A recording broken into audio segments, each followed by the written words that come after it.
नमस्कार। आज की ऑनलाइन कक्षा में सभी का स्वागत है। आज की ऑनलाइन कक्षा में हम राजस्थान के मेले एवं त्योहारों का अध्ययन करेंगे। पिछली वीडियो में हमने चैत्र माह तक आने वाले त्योहारों का अध्ययन कर लिया था। अब उसके बाद आगे आने वाले त्योहारों और मेलों का अध्ययन करेंगे। चलिए चलते हैं। जो अगला हमारा त्योहार है वो है घीघा गणगौर। घीघा गणगौर कब आती है? चैत्र के बाद जो महीना आता है वैशाख। वैशाख कृष्ण तृतीया को, यानी घीघा गणगौर है वो वैशाख महीने की कृष्ण तृतीया को आती है। ये गणगौर मूल रूप से तो उदयपुर की है, लेकिन वर्तमान में जोधपुर की प्रसिद्ध है। जो मूल रूप से ये उदयपुर की गणगौर है, लेकिन वर्तमान में ये जोधपुर की प्रसिद्ध है। इस दिन जो महिलाएं होती है, इस दिन महिलाएं क्रांतिकारी पुरुषों की वेशभूषा पहनकर और हाथ में बेंच लेकर गणगौर खेलती है। यानी इस दिन क्रांतिकारी, इस दिन महिलाएं, ये मुख्य रूप से त्योहार है महिलाओं का। इस दिन महिलाएं क्रांतिकारी पुरुष की वेशभूषा धारण करके हाथ में बेंच लेकर गणगौर खेलती है। आपने कहा याद रखना है कि आती कब है?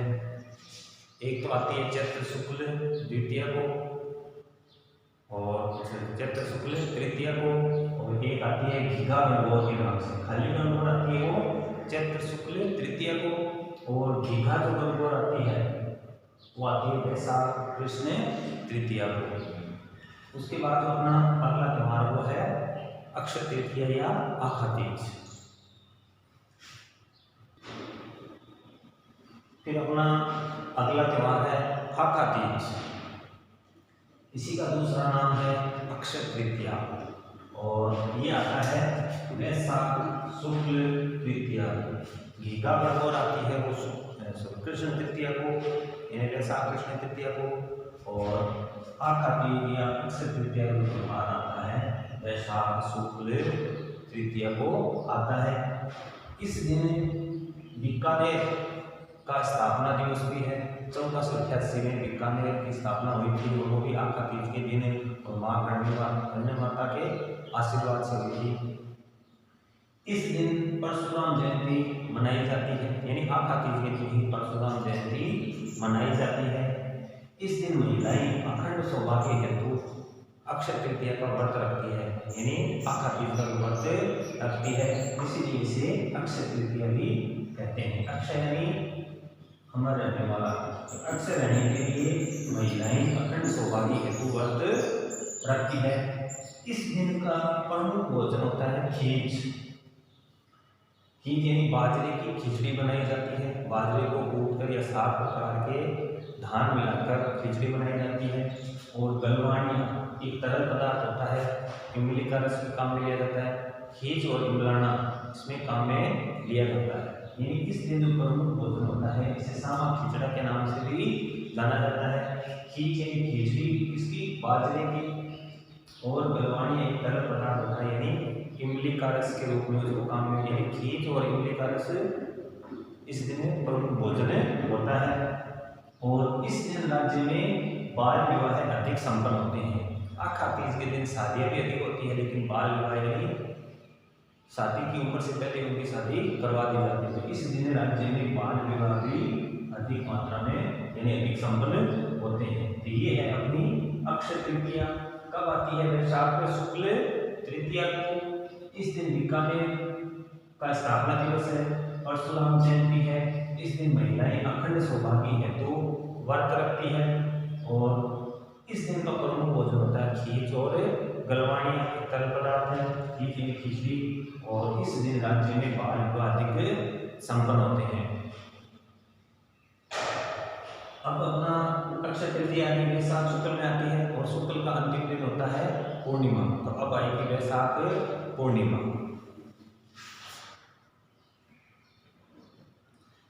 वैशाख पूर्णिमा को बुद्ध पूर्णिमा और पीपल पूर्णिमा, अपने राजस्थान में इसको पीपल पूर्णिमा के नाम से भी या बुद्ध पूर्णिमा के नाम से भी जानते हैं। यानी ये मनाई जाती है वैशाख महीने की पूर्णिमा को। वैशाख जो महीने की पूर्णिमा होती है वो वैशाख महीने का अंतिम दिन होता है। इसे पीपल पूर्णिमा के नाम से भी जानते हैं और ये आती है वैशाख महीने की पूर्णिमा को। इस दिन मात्र कुंडिया एक कुंड है, रासमी गांव में है और चित्तौड़गढ़ जिले में है, वहाँ मेला बनता है इस दिन पीपल पूजन के दिन। और मात्र कुंडिया मेवाड़ का हरिद्वार कहा जाता है। मेवाड़ का हरिद्वार किसे कहते हैं? मात्र कुंडिया को मेवाड़ का हरिद्वार कहते हैं। मात्र कुंडिया का निर्माण परशुराम यानी भगवान परशुराम ने करवाया था।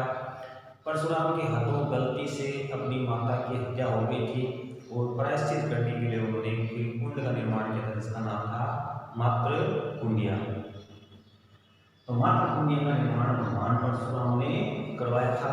अपने माँ के नाम पर गलती से उन्होंने अपनी माँ की हत्या कर दी थी और उन्होंने प्रायश्चित करने के लिए मात्र कुंडिया नाम का एक कुंड बनवाया जिसमें स्नान करने से सभी जो दोष या पाप को मुक्त हो जाते हैं। फिर अगला, इस दिन भील जनजाति में हाथी बैलों की प्रथा है।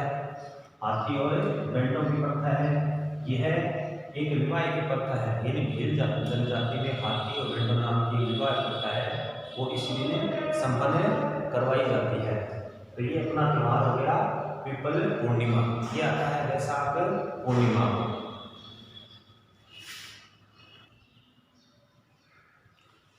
ये त्योहार आता है वैशाख पूर्णिमा को। इस दिन रासमी गांव चित्तौड़गढ़ में मेला लगता है। मात्र कुंडिया मेवाड़ का हरिद्वार कहा जाता है। मात्र कुंडिया का निर्माण भगवान परशुराम ने करवाया था। इस दिन भील जनजाति में हाथी का प्रचलित है। इस विवाह में भील जनजाति में हाथों बैलों नाम की प्रथा है। इसमें दूल्हे को हरज कहा जाता है और दुल्हन को लाठी कहा जाता है और इस दिन ये विवाह संपन्न होता है। इसके साथ ही अपना वैशाख महीना है वो पूर्ण हो गया। फिर आपने आषाढ़ महीने के त्योहार। वैशाख के बाद जो अगला महीना आता है ज्येष्ठ, वो आषाढ़ निकल गया था, यानी वैशाख महीने के बाद जो अगला महीना आता है ज्येष्ठ। ज्येष्ठ महीने की अमावस्या को वट अमावस्या मनाई जाती है। इस दिन वट या बड़ के वृक्ष की पूजा की जाती है।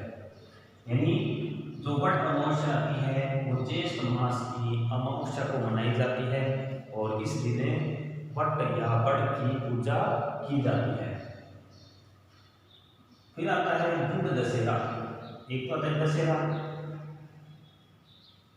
इस दिन दशहरे के दिन भगवान राम ने रावण का वध किया था। एक आता है गंग दशहरा। गंग यानी गंगा, गंग यानी गंगा। इस दिन भागीरथ है जो गंगा नदी को पृथ्वी पर लेकर आया था, यानी धरती पर लेकर आया था, तो इसलिए इसे गंग दशहरे के नाम से भी जानते हैं। ये आती है ज्येष्ठ शुक्ल दशमी को, नाम दे रखा है दशहरा। तो इस दिन जो गंगा नदी है वो धरती पर लेकर आया था भागीरथ, तो इसे गंग दशहरे के नाम से जानते हैं और ये ज्येष्ठ शुक्ल दशमी को मनाई जाती है। तो मनाई जाती है ज्येष्ठ शुक्ल दशमी को। फिर आती है निर्जला एकादशी। ये मनाई जाती है ज्येष्ठ शुक्ल एकादशी को। यानी ज्येष्ठ महीने में 3 व्रत या त्योहार आते हैं। पहला आता है वट अमावस्या, दूसरा गंग दशहरा जो ज्येष्ठ शुक्ल दशमी को मनाया जाता है और फिर आती है निर्जला एकादशी। इस व्रत को रखने पर सभी एकादशियों का पुण्य प्राप्त हो जाता है। इसमें यानी निर्जला एकादशी है वो ज्येष्ठ शुक्ल एकादशी को मनाई जाती है। ऐसी मान्यता है कि जो भीम है, पांडवों का भाई था भीम, तो भीम क्या है खाने पीने में एक्सपर्ट था, उससे वह भूखा नहीं रह सकता था। तब सभी को क्या करना था, एकादशी का व्रत रखना था। सभी पांडव एकादशी का व्रत रखते थे, लेकिन भीम की ये बस की बात नहीं थी। तभी उसको कहा गया कि यदि आप निर्जला एकादशी का व्रत रख लेते हो तो आपको सभी एकादशी का पुण्य प्राप्त हो जाएगा। तो उसी से ये निर्जला एकादशी का व्रत रखा जा रहा है। इस व्रत को रखने पर सभी एकादशियों के बराबर पुण्य प्राप्त हो जाता है। तो ये अपने हो गए ज्येष्ठ महीने के वट अमावस्या ज्येष्ठ अमावस्या को, गंग दशहरा ज्येष्ठ शुक्ल दशमी को, और निर्जला एकादशी ज्येष्ठ शुक्ल एकादशी को ये त्योहार मनाए जाते हैं। फिर अपने इसके बाद आएगा आषाढ़ महीने के त्योहार। ज्येष्ठ महीने के बाद अपने अगला महीना आता है आषाढ़। आषाढ़ महीने में दो व्रत आते हैं, दो त्योहार आते हैं। एक आती है योगी एकादशी, ये आती है आषाढ़ कृष्ण एकादशी को। इस दिन देव सहनी एकादशी भी कहते हैं। आषाढ़ कृष्ण एकादशी जो देव सहनी एकादशी होती है, इस दिन भगवान विष्णु 4 माह की निद्रा में चले जाते हैं, 4 माह के लिए आराम करते हैं।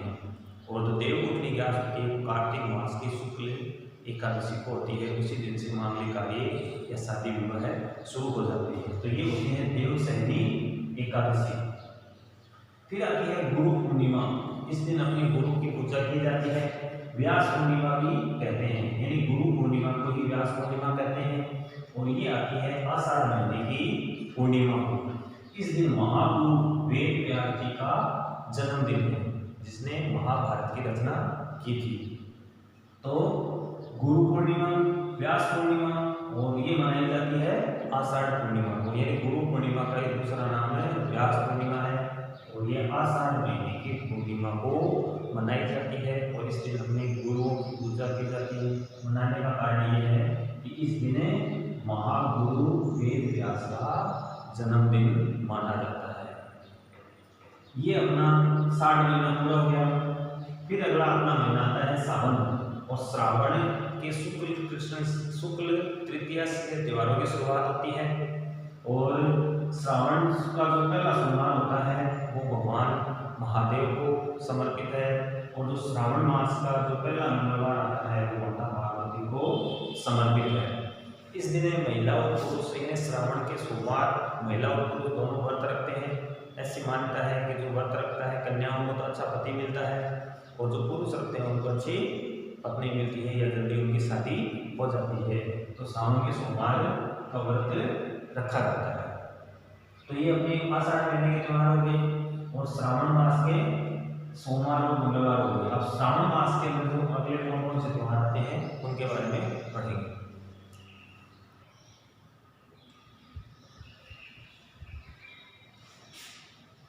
आषाढ़ के बाद जो अगला महीना आता है श्रावण मास का कृष्ण पक्ष। श्रावण मास के शुक्ल पक्ष से त्योहारों की शुरुआत हुई थी। और श्रावण मास के शुक्ल पक्ष के त्योहारों की शुरुआत होती है। और श्रावण मास के अमावस्या के त्योहार चलते रहते हैं। तो नाग पंचमी आती है श्रावण मास की कृष्ण पंचमी को। इस दिन नाग देवता की पूजा की जाती है। सांपों को दूध पिलाया जाता है। तो आती कब है? सावन का महीना है। और पक्ष कौन सा है? कृष्ण तृतीय पंचमी को। ये श्रावण मास की कृष्ण पंचमी को नाग पंचमी का त्योहार मनाया जाता है। सांपों को दूध पिलाया जाता है और सांप की पूजा होती है। फिर नेवला नवमी। नेवला देखा होगा आपने, सांप का शत्रु होता है। और नेवला नवमी आती है श्रावण कृष्ण नवमी को। इस दिन नेवले की पूजा होती है। पंचमी को तो सांप की पूजा होती है, और इस दिन नेवले की पूजा की जाती है। नेवला होता है वो सांप का शत्रु होता है। और नेवला नवमी आती है श्रावण कृष्ण नवमी को।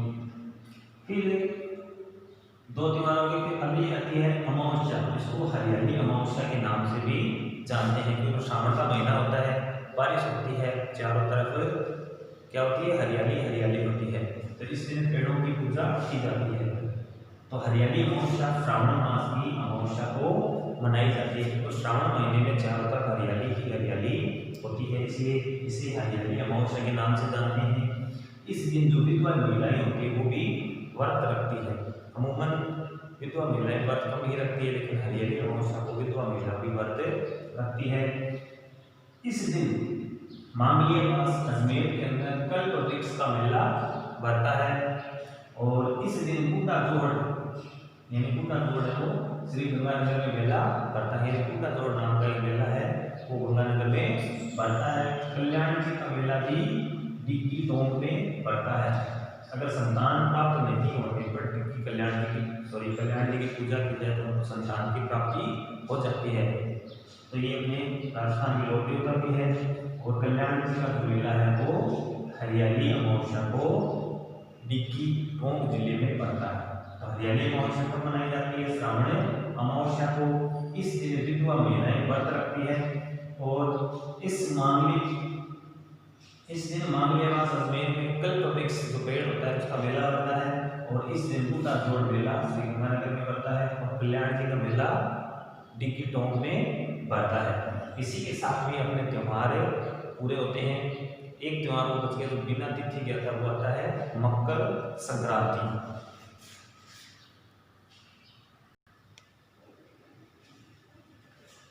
एक त्योहार हो गया मकर संक्रांति।